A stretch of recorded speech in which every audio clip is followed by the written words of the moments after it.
Elijah McClain was returning home from the store when he was stopped, and the chokehold led to paramedics giving him a sedative. He then suffered a cardiac arrest on the way to the hospital. And this incident happened last August and is now coming under new scrutiny after the governor says pertinent details were left out of the case. Say his name! Elijah McClain! I'm surprised how long it has taken for the world to take notice of this case. 10 months have passed since Elijah McClain died after he was taken to the ground by police, placed in a chokehold, and shot up with ketamine. Someone called 911 to report a man wearing a mask and acting odd as he walked home. McClain was not armed and hadn't committed a crime.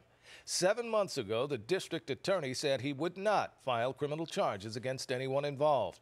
But Colorado Governor Polis says there is more that needs to be done to make people feel confident that McClain's death received a proper investigation. We are looking at using every tool we have at our disposal to make sure that the public has confidence in this process and that there is full accountability for this horrific tragedy that occurred in our state in his own neighborhood. I appreciate the governor's involvement. He talked to the McClain family, and I can tell from his statement that he heard them. Attorney Marie Newman represents McClain's family.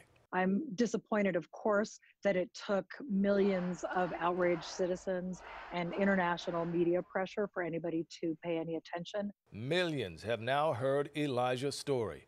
While the family wants charges against the officers, they hope the public will remember Elijah as a kind young man.